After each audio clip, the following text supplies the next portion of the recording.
नमस्ते। श्री स्वस्तानी व्रत कथा 29औं अध्यायमा स्वागत गर्दछु। म अरुण स्वामी।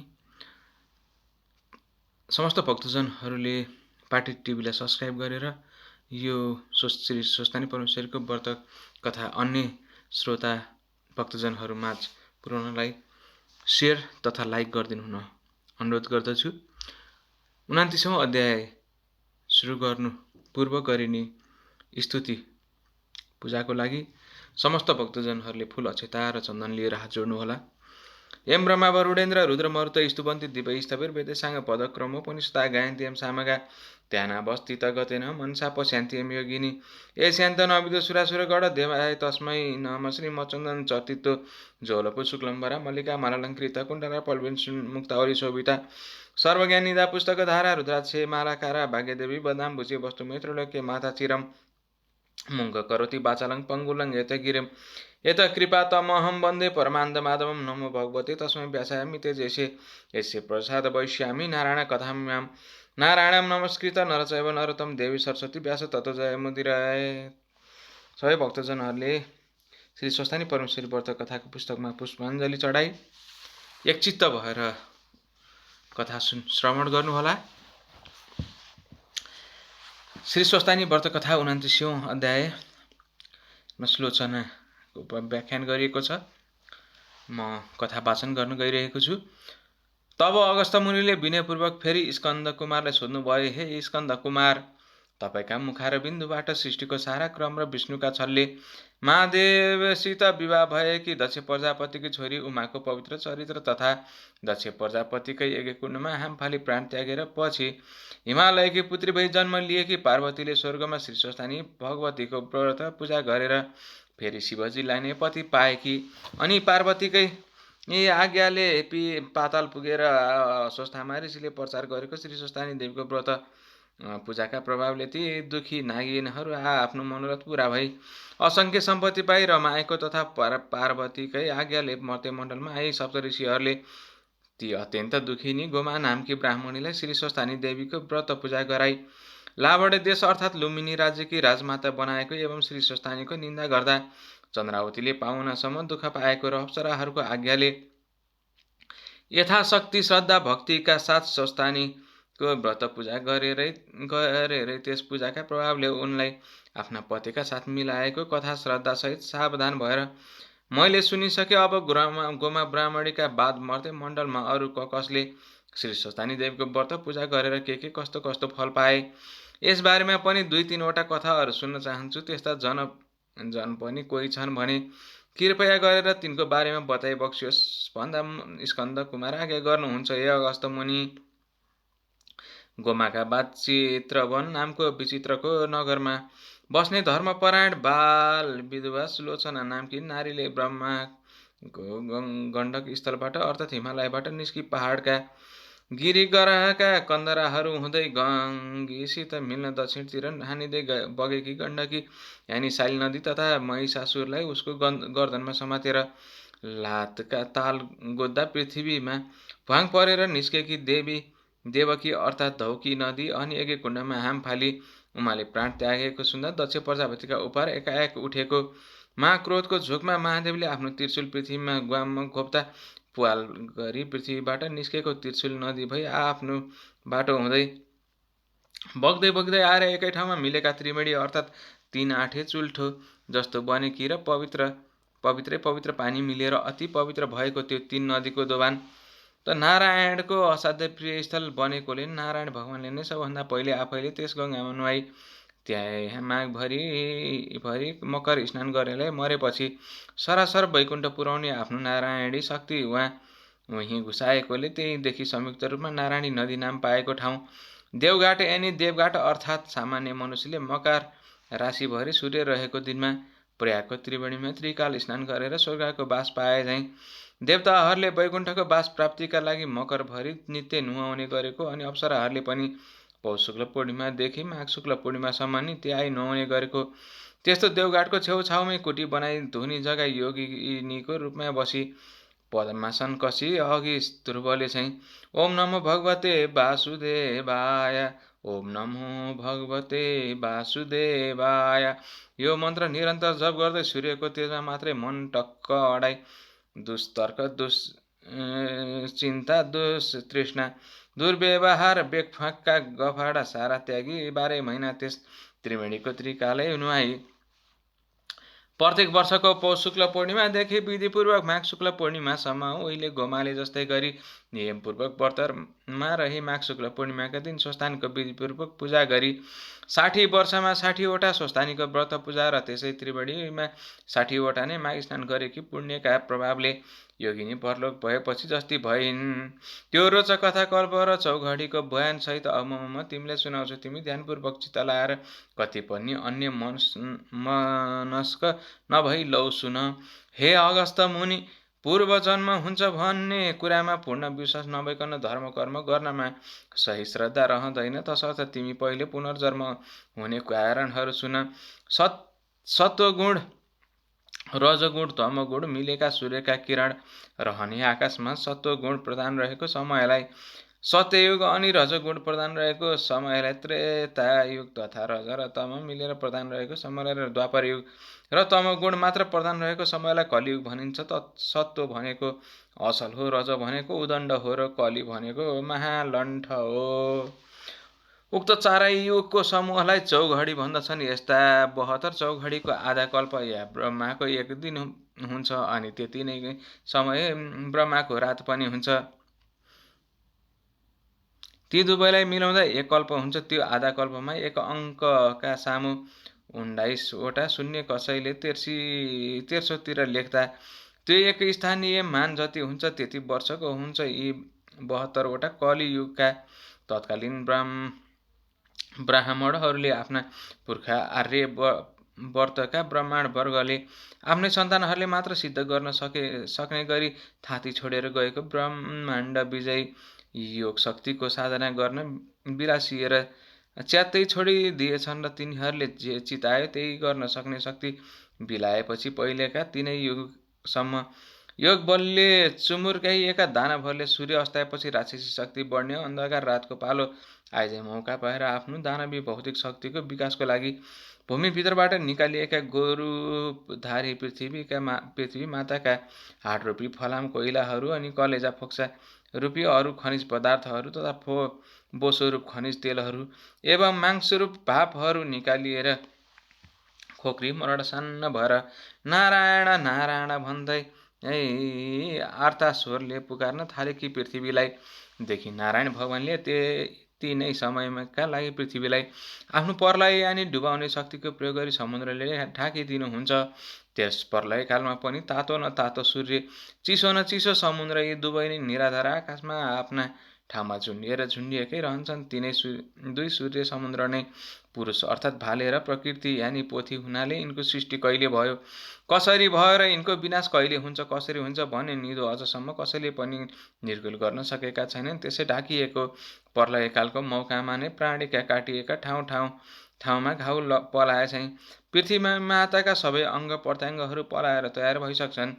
अनि विष्णुकै शक्ति वराह प्रभुले आफ्नो वराह शक्ति 12 भनेको पानीलाई माने आसमानता चारैतिर भनेको हटाउने शक्ति प्रयोग गरी प्रत्येक वर्ष माघे सङ्क्रान्तिको 7 दिन पहिलेदेखि 7 दिन पछिसम्म गङ्गासागरमा रहेको कपिल मुनिको आश्रम माथिको त्यो डुबाएर रहेको समुद्रको पानीलाई चारैतिर हटाएर त्यस आश्रमलाई उदाङ्ग्याइ नै पुरा समुद्रको 4 भागको 1 भाग जतिमा रहेका 7 द्वीप माथिको पानी हटाइदिनुहुन्छ। त्यसै नडुबेको र डुबेर उदाङ्गिएको यसम्म समयलाई 1 कल्प भनिन्छ। हे अगस्त मुनि, यस कल्प कति बेला कति गनेर साध्य छैन। प्रलय हुनुभन्दा पहिलेका चौघडीहरूमा पनि वर्तमान चौघडीका पनि कतिपय राक्षस वा दानवहरूले अथवा राक्षसी बुद्धि हुनेहरूले शिवको या ब्रह्माको आराधना तपस्या गरेर उनलाई प्रसन्न पारी पाएका वर प्रसादले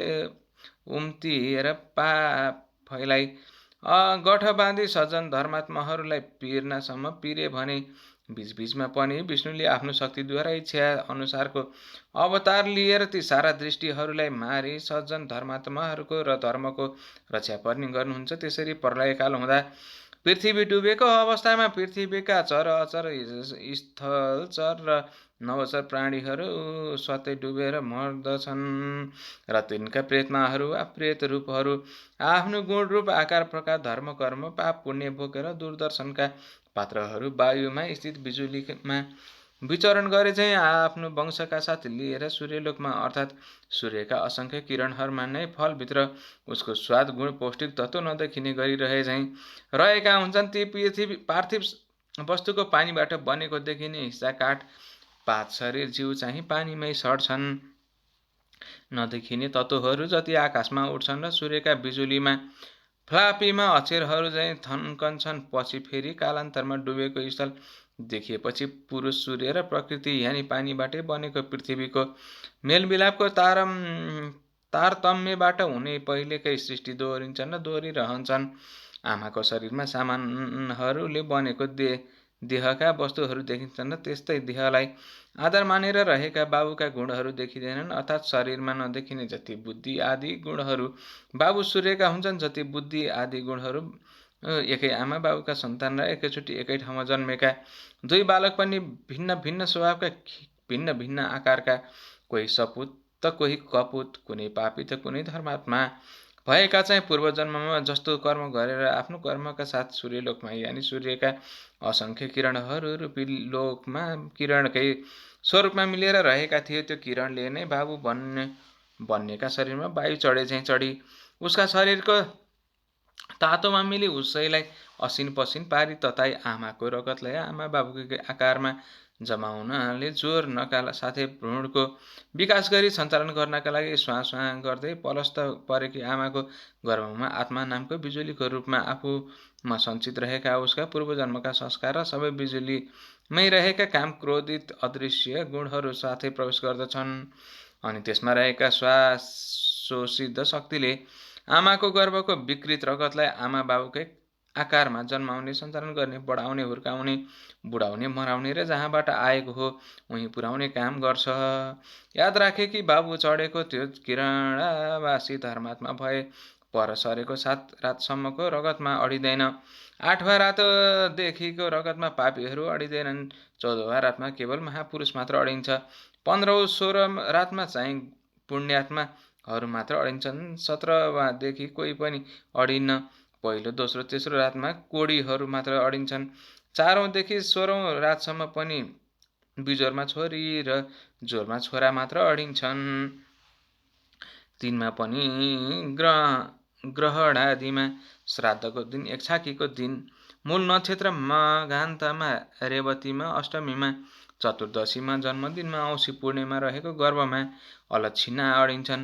7 रातसम्म पापी मात्र अडिने। पापी रगत शरीरमा रहने हुनाले त्यतिखेर ती प्रीत कार्यका लागि चोखिँदैनन्। प्राय 90% गर्भ यसै 7 रातभित्रै रहेका हुन्छन्। तसर्थ जहाँबाट आएको त्यहाँ फर्कनलाई यहाँ कस्तो कस्तो कर्म गर्नुपर्छ, पहिलेको सञ्चित अभ्यासले त्यस्तै कर्म गर्छ र त्यस्तै कर्म गर्नुमा रमाउँछ र गर्छ पनि। यसैको नाउँ स्वभाव हो। त्यसैले भिन्न भिन्न किरण लोकबाट आएका उही जातका पनि भिन्न भिन्न प्राणी वा मनुष्यको भिन्न भिन्न स्वभाव यस प्राणी जगतमा भएको हो। तसर्थ त्यो प्राणी जबसम्म विष्णुको कृपा पात्र हुँदैन तबसम्म त्यसै भूमरीमा चक्कर लागिरहन्छ। यसैलाई शिशु मार्चक्र अर्थात् जन्मनु र मर्नुको फेरो भनिन्छ। पुराणमा जति देवता र जति लोक छन् ती सबै त्यो शक्ति हुने सूर्यका विभिन्न किरण चाहिँ नाम छन् भनी देवमा बताइएको छ र अर्थात् देवका तिनै कुरालाई पुराणमा प्रस्ट्याइएको हो। हामी प्राणीहरू केवल सूर्यको प्रकाशलाई मात्र देख्दछौँ र तीद्वारा प्रकाशित वस्तुलाई मात्र जान्दछौँ। प्रकाश नपरेको वस्तुलाई देख्दैनौँ। प्रकाशलाई अन्धकारले छेक्दैन। निष्पष्ट अन्धकारमा आफ्ना सामुको आफ्ना हातलाई पनि हामी देख्दैनौँ, तर धेरै टाढा बालिएको आगोलाई देख्छौँ।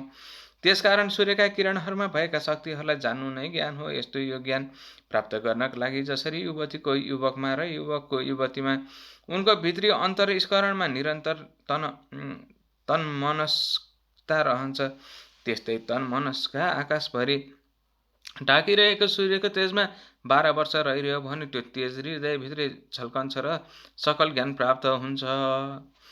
यस्तो जनलाई हामी ज्ञानी भनिन्छ। ज्ञानीलाई पापले छुँदैन। शिशुमार चक्रको फेरो रहँदैन। यसैलाई विष्णुको कृपा पनि भनिन्छ। हे अगस्त मुनि, उता पृथ्वी डुबेको बेलामा जलचर चाहिँ असङ्ख्य बढेर समुद्रमा अटाइ हुन्छन्। अघि पृथ्वीले खोक्रिएको अवस्थामा विष्णुलाई आर्तु पुकार गरे चाहिँ अब समुद्रले जलचरको भार थाम्न सकिन प्रभु भन्दै आर्त पुकार गर्न थाल्छन्। अनि विष्णुले आफ्नो बाराह शक्ति प्रयोग गरी पृथ्वीमाथिको पानी हटाइदिएपछि त्यहाँ थुप्रिएका जलचरहरू त्यही मरी सडै कुहिएर त्यसमा बडे किरा पर्छन्। त्यही सडानलाई नै क्षीर समुद्रसाई विष्णुको अर्थात् समुद्रको जलमा रहने शक्तिको कानेगुजी भनिन्छ। र त्यही देब्रे कानको यानि उत्तरी गोलार्धको कानेगुजीबाट उब्जेको बडे मानको किरालाई मधु दानव र दाहिने कानको अर्थात् दक्षिणी गोलार्धको कानेगुजीबाट उब्जेको यामानको किरालाई कैटभ दानव भन्दछन्। विष्णुकै नाभि कमल यानि सृष्टिको केन्द्रीय स्थल नाइटोबाट उम्रिएको अर्थात् समुद्रकै लेदो छिपछिपे पानीबाट उब्जेको पृथ्वी जल तेज वायु आकाश रूप नालको माथि खिलेको कमल पुष्प अर्थात् ती पञ्चमहाभूतको सामूहिक शक्ति मिली आकाशमै प्रकट भएको ब्रह्मा नामको ब्रह्मा कहिने चैतन्य शक्तिलाई र त्यसको उद्भव स्थललाई भताभुङ्ग पारी पृथ्वीलाई दबे पानीमै डुबाई राखी त्यहाँ दानव देश बनाउलान्। जस्ता ती प्रबल दानव किरालाई हटाउन ब्रह्माका स्तुतिले प्रसन्न भएकी योग मायाले ध्यान गरी जगाइएका अर्थात् शरीर धारण गराइएका स्वयं विष्णु शक्तिलाई नै 5000 वर्ष लाग्यो र पनि नसकिरे विष्णु हैरान भई बसेको बेलामा ती किराहरू चम्किँदै सोहोरिएर आफ्नो नजिक आई उफ्रँदै उधुम मचाउँदै हे पाजी के नाप्न सक्छस् नाप भन्दा विष्णुले बाचा बधाई तिमीहरूलाई मारेर पृथ्वीलाई सफा पार्न सकौँ भन्दा ती किराहरूले जलमा त हामीलाई मार्न त सक्दैन, थलमा हाम्रो शक्ति कमजोर हुने हुनाले पहिले पृथ्वीको पानी सुकाऊ अनि मात्र मार्न सक्लास् भन्दा इन्द्रलाई 12 वर्ष पानी नपार्ने आज्ञा दिई त्यहाँको पानी सुकाए अनि मात्र आफ्ना दुवै काखमा अर्थात् उत्तरी गोलार्धकालाई र दक्षिणी गोलार्धकालाई बायाँ र दायाँपट्टि नजिकै राखी ती सारा किराहरूलाई आफ्नो चक्र चलाई मारी ब्रह्मालाई डुब्नबाट जोगाउनु भयो र तिनै मरेका सडेका जल जन्तुका हाड खोडका थुप्राले पहिलेका धर्के पानीले म पहिरोले खी थेप्सिएका पहाडहरू चुले भूमि म लियो। फेरि ब्रह्मा शक्तिले अघि सूर्यमा गई रहेका वंशहरू आफ्ना गुण स्वभाव आकार प्रकार लिएर सूर्यका पर्यावर्तन शक्तिले पृथ्वीमा फर्कन थाले। यसरी अचरहरू आइसकेपछि भ्यागुताले पानी, घोडाले पानी, मान्छेले जलमा, थल दुवैमा सास फेर्न र अडिन सके। चाहिँ पृथ्वीमा अडिन सक्ने मत्स्यकै नामले पुकारिने जल मानुषको रूपमा पैदा भएर मानिसहरू र अरू प्राणी पनि समुद्रकै प्राणीमा जन्म लिएर मत्स्य न्यायबाट बस्न पृथ्वीमा आई निर्धक्कसँग रहन थाले र पानीमै जस्तो मैथुनी सृष्टि चलाउन थाले। पृथ्वीमै जन्मथलो हुनाले पानीमा सास फेर्ने शक्ति हरायो। त्यसै उसले प्रथम अवतार प्रभु मत्स्य रूप धारणम भनिन्छ। यसैलाई ब्रह्माको मानस सृष्टिको अर्थात् जलचरलाई थलचर बनाउने इच्छा शक्ति पनि भनिन्छ। यिनैमा पहिलेका शास्त्रज्ञताहरू आफ्नो ज्ञान लिएर जन्मेको हुनाले उनीहरूले फेरि पहिलेका शास्त्र विद्या कलाहरू प्रचार गर्दछन्।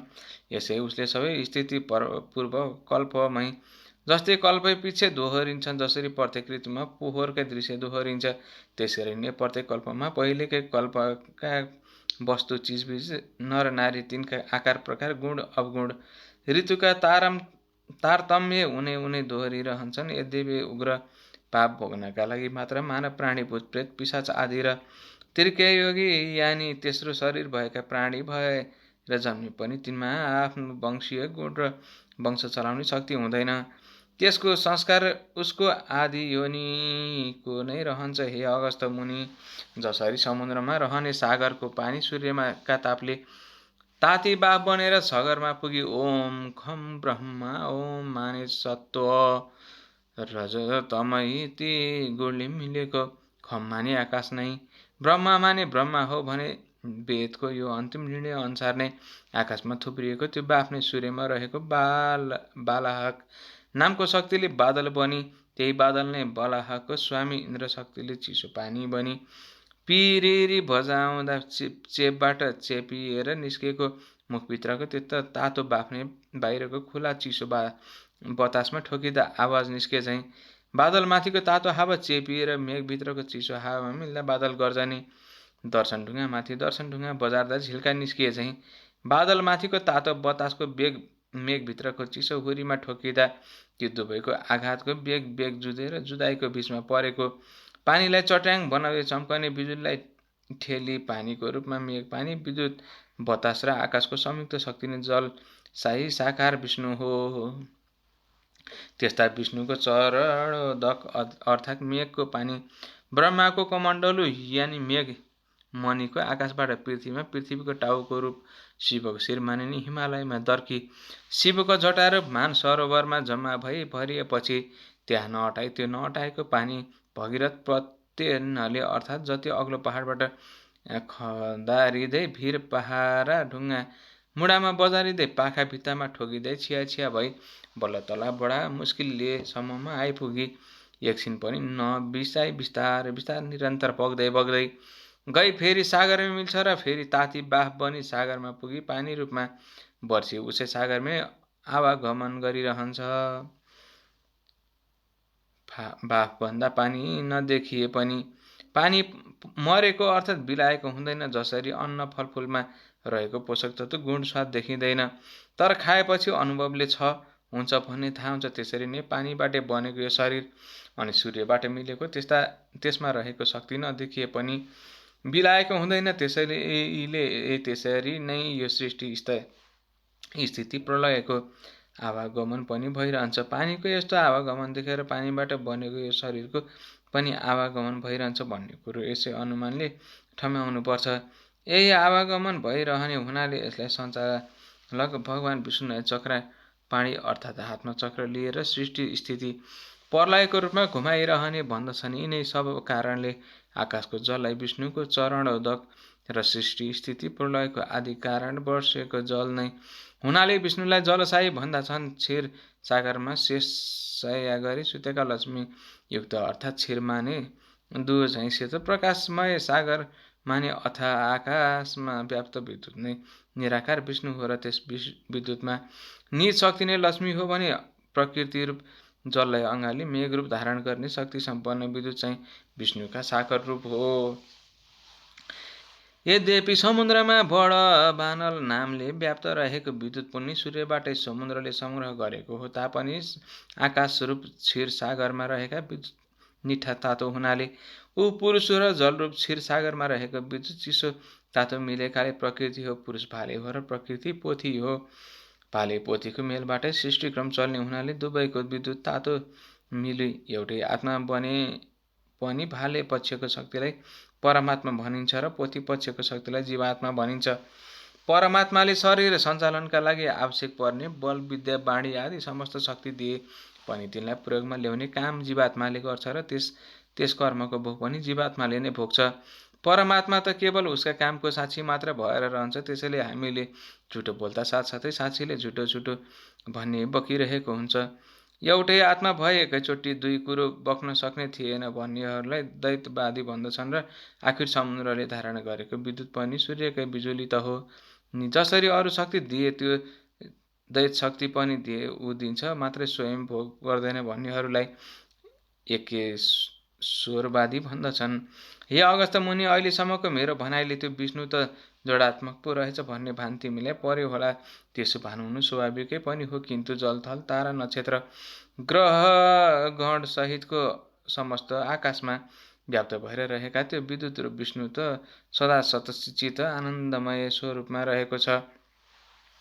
तसर्थ आफ्ना भक्तहरूले त्यो तेज रूपमा शङ्ख चक्र गदा पद्म लिएका पीताम्बर पहिरेका मनुष्य आकारको रूपमा ध्यान गरेर या स्तुति प्रार्थना आर्त पुकार गरे भने आफूमा हरेक चित्त माने चैतन्य शक्तिद्वारा भक्तले चिताए जस्तै प्रत्यक्ष रूप धारी भक्तहरूको आपत्ति टारिदिनुहुन्छ, आशीर्वाद दिएर दुःख हरिदिनुहुन्छ। कुनै दुष्टले धर्म नाश गर्न तम्स्यो भने इच्छा अनुसारको रूप धारण गरी त्यसलाई निभाइदिनुहुन्छ। धर्म र धर्मात्माहरूको नाश गर्ने दुष्टहरूको विशाल दल भए अवतार लिएर युद्ध रची त्यसै युद्धमा सारा पापीहरूलाई भेला पारी तिनलाई स्वाहा पारिदिनुहुन्छ। आफूभन्दा ध्यान गर्ने भक्तहरूलाई उनीमाथि आइपरेका आपद विपदबाट रक्षा गरिदिनुहुन्छ। कहिलेकाहीँ लहर चल्यो भने साधारण रूप धारण गरी लक्ष्मी या गङ्गा या सरस्वती साथ रमण पनि गर्नुहुन्छ। उहाँका यस्ता लीलाहरूको बखान गरेर साध्य छैन।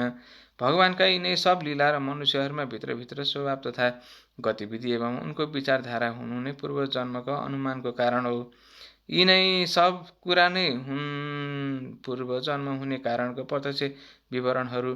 हे अगस्त्य मुनि, तिमीले पुनर्जन्म हुने कारण सुनिसक्यो जान्यो हो। अनि त्यसै कारण अब सुन, यस मर्त्य मण्डलमा गोमाका बाछरी स्वस्थानीको व्रत पूजा विधिपूर्वक गर्ने सुलोचनाको आख्यान।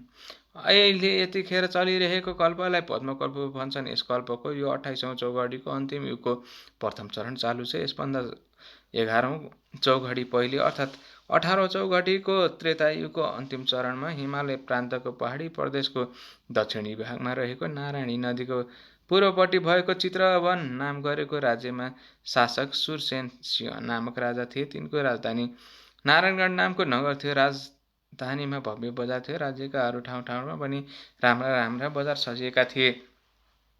गाउँहरूमा किसानहरू र कालीगढहरू रहन्थे। किसानहरू खेती किसानी गर्थे भने कालीगढहरू राज्यका जनताहरूलाई चाहिने सरसामान बनाउँथे।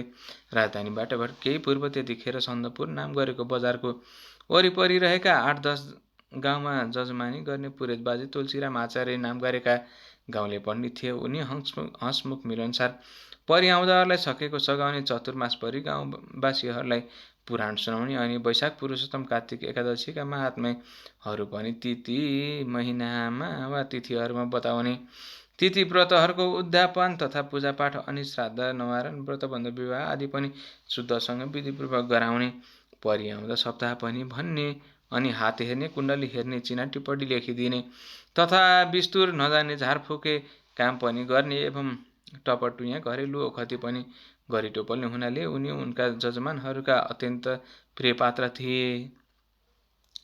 तिनकी मनोरमा नामकी धर्मपरायण पत्नी थिइन्। उनले 2 छोरा मुनि छोरी पाइन्।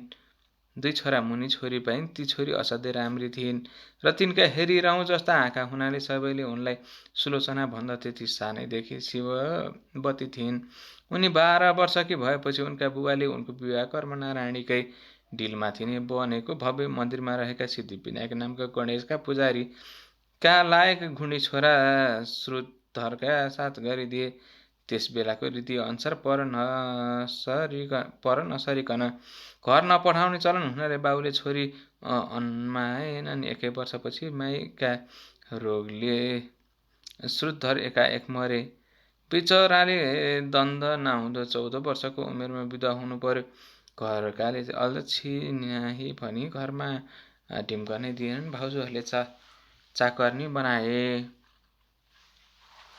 छरछिमेकीले पनि अनेक ताना मार्न थाले। सेतो सारी लाएर बालकी छोरीलाई बाहिर भित्र गरेको देख्दा बाबुआमा पिरिएर झिङटिङ्गिँदै गए। यस्तो परिस्थिति देखेर अझ भविष्यमा आइपर्ने गतिविधि विचारेर यसरी अनेक भूबल सहेर नाना भाँतीका टोकसो सुनेर मर्नेका लागि दिनहरू बिताई काल पर्खनुभन्दा त किन म कल्याणकारी भगवान विष्णुको तपस्या गरेर भावी जन्म नसुधारौँ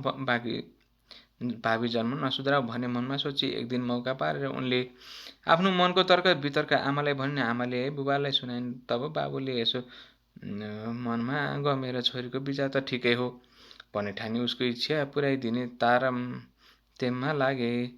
तब त्यो कुरा जजमानहरूलाई भनेर गण्डकी देवीको त्रिशूल नदी मिलाई त्रिवेणी भई नारायणी बनेको दोभान्ने र पहाडको भित्तामा बाढी नपुग्ने ठाउँमा पानीको सोता नजिकै पारी एउटा कुटी र एउटा लामो कटेरो बनाइदिए।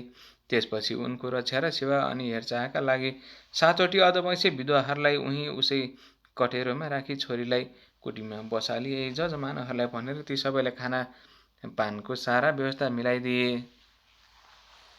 त्यसपछि ती बाल विधवा सुलोचना त्यसै कुटीमा बसेर सांसारिक सारा व्यवहार तचेर कामोत्तेजक विषय वासनाका बेफाका तर्क वितर्क गर्न र मनुष्य मण्डलीमा रहेर भर्तका मार्ना च्यात्त छाडी। त्यो 3 पवित्र नदी मिलेकोले त्रिवेणी नाम पाएको त्यस दोभानमा दिनहुँ तिनै काल प्रातः मध्याह्न र साँझ नुहाएर आई कोटीमा बसी पद्मासन कसी निश्चल सोझो घाँटी बनाई दुवै आँखाको हेराइलाई नाइटोमा पुर्याई सूर्यको जाजलले त्यसलाई आकाशभरि नै ढाकिएको सम्झी तेजमा मात्रै ध्यान अटल पारी त्यसै तेज राशिलाई विष्णुको रूपमा मानि ओम नमो भगवते वासुदेवाय भन्ने यो विष्णु मन्त्र मनै मात्रै जपी नारायणीको अति भक्तिनी योगिनी भएर अत्यन्त कठिन तपस्या गर्न थालिन्। उनी त्यहाँ सधैँ असल आचरणमा रहन्थिन्, कहिले कसैको फोकटिया सङ्गत गर्दैनथिन्। ध्यानमा तल्लीन रहेको बेला को आयो को गयो उनलाई पत्तो रहँदैन थियो। आफ्नै शरीरमा रहने, सधैँ नरकतिरै जाने बाटोमा मनलाई दौडाइरहने अनि काम क्रोध लोभ मोह मद मात्सर्यलाई उस्कासे गरिरहने दुष्ट इन्द्रियहरूको बसमा कहिले पर्दैनथिन्। जो पवित्र खाना मिल्यो त्यही मात्र खाएर सन्तोष गर्थिन्। सधैँ एकछाक जो जुरेको फलफुल मात्र खाने र भक्तहरूले नियमित रूपले पालो बाँधेर ल्याइदिने गरेको गाईको दुध मात्र पिउँथिन्। सधैँ साँचो बोल्थिन्, थोरै बोल्थिन्, अत्यन्तै सुशील थिइन्।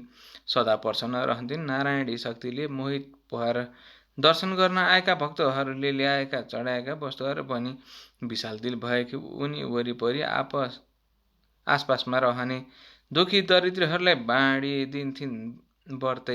व्रतले देह सुकाएकी थिइन्, तर ब्रह्मचार्यका प्रभावले तेजिली थिइन्। बिहान नुहाएर आएपछि पितृहरूलाई ब्राह्मणहरूलाई दिएर अनि आगामा होमेर दिनको छठवा भागमा फलफुल मात्र खाने गर्थिन्। कठिनभन्दा पनि अति कठिनमा सारा व्रतहरू विधिपूर्वक गर्थिन्। पुण्यक्रम गरेर नै सारा महिना, सारा वर्षहरू बिताउँथिन्। प्रत्येक वर्ष पौष शुक्ल पूर्णिमाको दिनदेखि श्री स्वस्तानीका व्रतको नियम पालन गरी नारायणी देवानमा प्रातः स्नान गरी कोठीमा आई आफ्नो नित्य कर्म सके फेरि मध्याह्नमा सँगमै स्नान गरी त्यसैको तीरमा बालुवाको 2वटा ससाना ढिस्को बनाई त्यसैमा शिव पार्वतीको पूजा गरी कुटीमा आएर नारायणको तेज रूपमा ध्यान मग्न हुने गर्थिन्। माघ शुक्ल पूर्णिमाका दिन श्री स्वस्तानी परमेश्वरी व्रतको उद्यापन पूजा अर्थात् शाब्दिक व्रतको अन्तमा गरिने पूजा र ब्राह्मण भोजन गराउँथिन्। अनि मकर राशिमा सूर्य र हुन्जेल त्रिवेणीको किनारमा रहेर त्रिकाल स्नान गरी उनी नारायणको ध्यानमा तल्लीन रहन्थिन्। त्यस्ता प्रकारले सुशीला सुलोचनाले 60 वर्ष त्यस कोठीमा बसेर 60 वर्षमा श्री स्वस्तानी देवका 60 नै वटा व्रतपूर्वक पूजा गरिन्। 60 नै वटा मकर स्नान त्यस देवघाटको त्रिवेणीमा गरिन्। मकर राशिमा सूर्य सरेको दिन माघे सङ्क्रान्तिदेखि त्यसै माघ मसान्तको नित्य स्नानलाई हामी माघ स्नान या मकर स्नान भन्दछौँ। त्यस कोठीमा त्यसै प्रकारले रहँदै 375 वर्षकी भइन्। स्वस्तानीको 60वाँ पूजाको अन्तमा स्वयं स्वस्तानी देवी नै उनका सामु मात्रै प्रकट भएर त्यहाँ रहेका सबैले सुन्ने गरी, हे तपस्विनी, तिम्रो श्रद्धा भक्ति विश्वासपूर्वक 60वटा अटुट पूजाले म अत्यन्त प्रसन्न भएँ। तिमी यो मकर स्नान सकेर आगामी फागुन शुक्ल पूर्णिमाका दिन मध्याह्नकालमा यस नारायणीको सँगमा नै कम्मर पानीमा 3 डुबुल्की लगाएर सूर्यलाई हात जोडी लामो स्वरले ओम भन्दै यो शरीर त्यही त्यागेर आत्मा शरीरले सरासर वैकुण्ठ जाऊ भनी स्वस्तानी देवी अल्पिन्। यो कुरो थाहा पाएर त्यस दिन त्यस सङ्गमा भक्तजनहरूले कुँडुलो लागेको थियो। ठिक भनेकै बेलामा देवीले भने जस्तै गरी रहेकी उनको तालु पड्कियो र उनको अदृश्य जीवात्मा उडेर सरासर वैकुण्ठ पुग्यो। पार्थिव शरीर पानीमै ढल्यो। भक्तजनहरूले उठाएर किनारामा ल्याए, सुताएर साराले फुल अर्पेर पूजा गर्यो। अनि खलियो दाउराको चित्ता बनाएर त्यसमाथि त्यो मृत देह राखी सबैले मिली आफ्ना घरबाट ल्याएका पाथी घिउ लासमाथि खन्याएर एउटा भक्तले दागबत्ती दियो र 10 गात्र क्रिया पनि गरिदियो तथा नियमपूर्वक बरखी पनि गरिदियो। त्यसपछि तिनै भक्त पुत्रकी आमाले नै त्यस आश्रमको नाम नारायणी आश्रम राखी त्यहाँ त्यसै गरी रहन लागिन्। भक्तहरूले सुलोचनाको स्मृतिको लागि साधु सन्त तीर्थयात्री विद्यार्थीहरूका लागि त्यहाँ सदा व्रत राखिदिए। हे अगस्त मुनि, गङ्गा र सागरको सङ्गम स्थल गङ्गा सागरका समुद्रमा डुबेर रहेको कपि मुनिको आश्रममा मकर सङ्क्रान्तिको 7 दिन पहिलेदेखि 7 दिन पछिसम्म आश्रममाथिको समुद्रको जल पछि पछि हटेर आश्रम विस्तारलाई छोडिदिन्छ र कपिल मुनिको आश्रम पानीबाट बाहिर पोहोरको जस्तै देखिन्छ। त्यसै गरी हरेक कल्पान्तमा पहिले पृथ्वीलाई डुबाएर रहेको समुद्रको पानी पछि पछि सरेर पृथ्वीलाई डुबाउन छोडिदिन्छ। त फेरि पहिलेको कल्पकै उही सृष्टि स्थित उस्तै प्रकारले दोहोरिने हुनाले आजसम्म पनि त्यो नारायणी आश्रमको परस्पर उसै गरी चलि नै रहेको छ।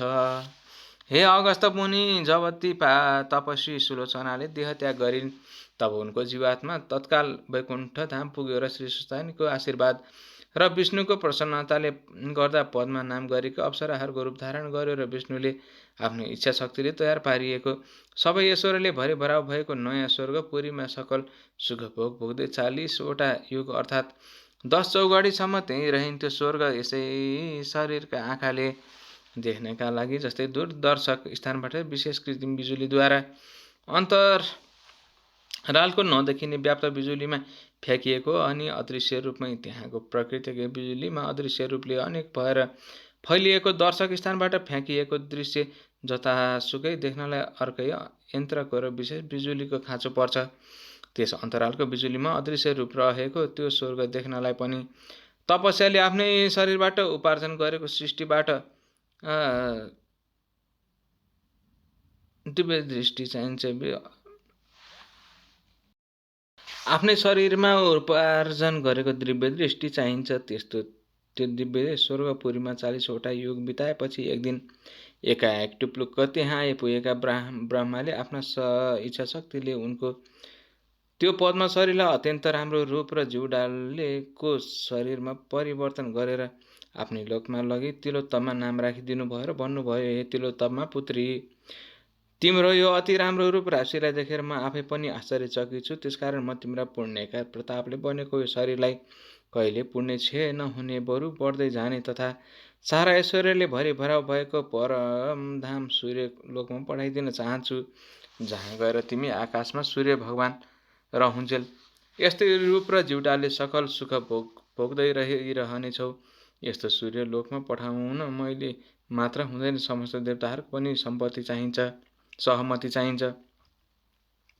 तसर्थ तिमी देवताहरूलाई प्रसन्न पार्न उनीहरूका कट्टर शत्रु असाध्यै बलिया अचेल अजनाब देश अर्थात् भारतवर्षको मगध प्रान्तको विन्ध्याटवीको बीचमा रहेको अम्बिकापुरलाई राजधानी बनाइरहेका सुन्दर तथा उपसुन्दर नाम गरेका दानवलाई आफ्ना नक्कल झक्कलले मोहित पारी परस्परमा भिडाइ मारेर आऊ अनि म त्यस कामले प्रसन्न भएका देवताहरूको सभा बसाई तिमीलाई सूर्यलोक पठाउने प्रस्ताव सभामा राख्दछु।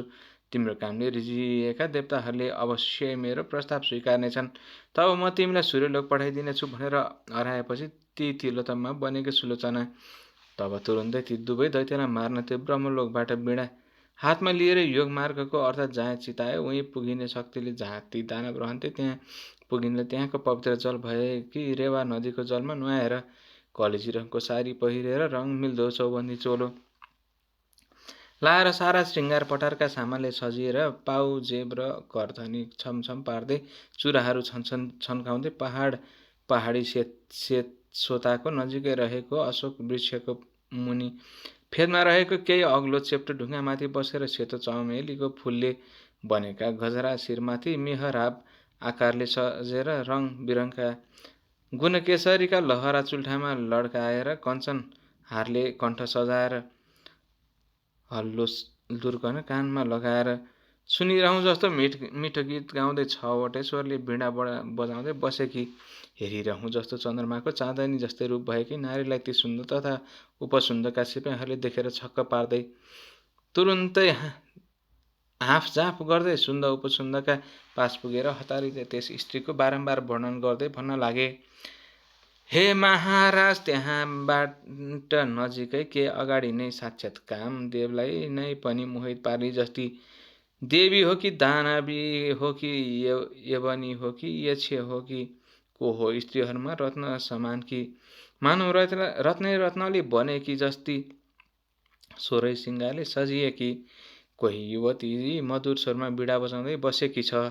रत्नका भोग गर्ने तपाईहरू चाँडै त्यहाँ गएर हेर्नुहोस् भन्ने यस्तो आफ्ना सिपाहीहरूको अत्यन्त सुन्दर वचन सुनेर तुरुन्तै नै अङ्गुरका सुराका चुस्की लिन छोडेर अनि हजारौँ सुन्दरी राम्री राम्री तरुणी बरुणी बाइफाले दानवी पट्टिहरूसित पोखरीमा पानी छ्याप गर्दै छिल्लिन इत्रिन छोडेर त्यो नयाँ युवतीलाई मोहित पार्ने लुगाफाटा लाएर कोही उसका रक्षक भए उनलाई निभाउने सुर कसेर अनि यमराजको दण्डा जस्तै देख्दै डर लाग्दा सय धार्नी फलामले बनाइएका आफ्ना गदा लिएर बुर्कुसी मार्दै दुवै भाइ सुन्दा तथा उपसुन्द उहिले महिषासुरलाई मार्ने चण्डीले जस्तै गरी सारा सिंगारले सही सजाव भएर ती दुवै दैत्यको कामाग्निलाई दन्काउन कम्मर कसेर बसेकी।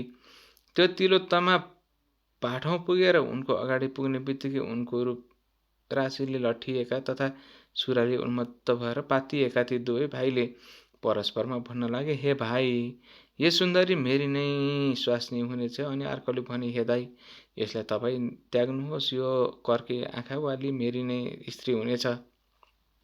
भन्दै मेरी भनेर जङ्गिँदै काल नजिकिए चाहिँ मत्ता हात्ती जस्ता ती दुवै दाजुभाइ आफ्ना गदाले परस्परमा हानान गरेर ठटाउन थाले त ती दुवै भाइ मरेर त्यहाँ भुइँमा लम्पसार परे। त्यसपछि ती तिलोत्तमा पनि देवी देवताहरूको कार्य फते पारेर दसैँ दिशालाई झललल्ल झल्काउँदै आकाश मार्गले ब्रह्माको पुरमा आइन्। अनि उनका त्यस कामले अति सन्तुष्ट भएको ब्रह्माजीले देवताहरूको सभा बसाएर ती तिलोत्तमाका कामले वृत्तान्त बताए। उनीहरूबाट तिलोत्तमालाई सूर्यलोक पठाउने अनुमति पाएपछि ब्रह्माले भन्नुभयो, हे सुन्दरी, अब उपरान्त तिमीलाई यस्तै रूप यस्तै उमेरकी रहिरहने गरी बस्ने ठाउँ सूर्यको रथमा दिएँ। अब तिमी उहीँ जाऊ र आकाशमा सूर्य रहन्जेलसम्म तिम्रा इच्छा अनुसारका अनेक सुख भोगहरू भोग्दै उहीँ रहिरहौ भनी पठाइदिए। तसर्थ कल्याण चाहनेले समयको सद्योग गर्नु पर्दछ। यस्ता प्रकारले त्रिवेणीको सङ्गम स्थल नारायणीको तटमा रहेर स्वस्थानीको 60वटा व्रत पूजा र 60वटै मकर स्नान तथा 60 वर्षसम्मको नारायण तटको निवासको पुण्य फल मिलेकोले मरेपछि ती सुलोचना ब्राह्मणी वैकुण्ठ पुगेर पहिले पद्मा भइन्, अनि अप्सराहरूमा उत्तम तिलोत्तमा भइन् र अन्तमा सूर्यलोकको बास भइन्। आज पनि उनी उहीँ छन्। अरूहरू पनि जसले सुलोचनाले जस्तै गरी त्यो व्रत नियम पालना गर्ला, उसले पनि उस्तै पुण्यफल पाउनेछ। त्यसकारण हे अगस्त्य मुनि, आफ्नो कल्याण चाहने मनुष्यले जसरी तसरी जे गरेर भए पनि वैकुण्ठवास प्राप्तिका लागि श्रद्धा विश्वासपूर्वक नारायणीको सिरानमा रहेको देवघाटको त्रिवेणीमा माघभरि बसी मकर स्नान गर्ने गरून्। महिनेभरि त्रिवेणीमा बसेर मकर स्नान गर्न नसके पनि 3 दिन र त्रिकाल स्नान प्रत्येक वर्ष अवश्य नै गरून्। त्यसै गरी स्वर्गलोकको मात्र अस्थायी वास चाहनेहरूले प्रयागको त्रिवेणीमा मकर स्नान गर्ने गरे पनि हुन्छ। इति श्री स्कन्द पुराणे केदारखण्डे माघमत्मे कुमार अस्ति संवादे श्री स्वस्थानी परमेश्वर व्रत कथायां सुलोचना सूर्यलोक गमन नाम 29वां अध्याय। श्री स्वस्थानी व्रत कथा 29औं अध्यायको अन्तमा गरिने आराधनाको लागि सम्पूर्ण भक्तजनहरूले हातमा फूल अक्षता र चन्दन लिएर हात जोड्नुहोला। उपनयतु मङ्गलम व सकल जगन्नाथ मङ्गलालय श्रीमान दिनकर किरण निबोधित नवनलिन दल निवेक्षण कृष्णकाले वसन्तु पर्जने पृथ्वी सस्यशालिनी देशो शोभर हित ब्रह्माण्ड सन्तु निर्भय अपुत्रा पुत्रेण सन्तु पुत्रेण सन्तु पौत्रेण निर्धना सना सन्तु जीवन्तु सर्दा शतम्। तत्र एव गङ्गा यमुना च तत्र गोदावरी सिन्धु सरस्वती च तीर्थानि सर्वाणि वसन्ति तत्र एतत् उद्धार कथा प्रसंग या कुन्देन्तु तुषारहार धवल या शुभप्रस्था वृताय बिडाबर वर्णितकरा या श्वेत पद्मसना या ब्रह्माच्यु शङ्कर प्रवृत्ति विरोधि सदा वन्दिता समंपति सरस्वती भगवती निशे जाण्डेपा कायने वाचा मनसेन्द्रिय बुद्ध्यात्मना व प्रकृति स्वभावत करोमि यद्यत् शङ्करं परस्मै नारायण इति सम्परे तत। श्री स्वस्थानी दिव्यावर्णम अस्तु। सबै भक्तजनहरूले पुष्पाञ्जली चढाई दण्डवत गर्नु र आफ्नो इच्छित वर माग्नु। श्री स्वस्थानी व्रत कथाको जय। श्री स्वस्थानी माताको जय।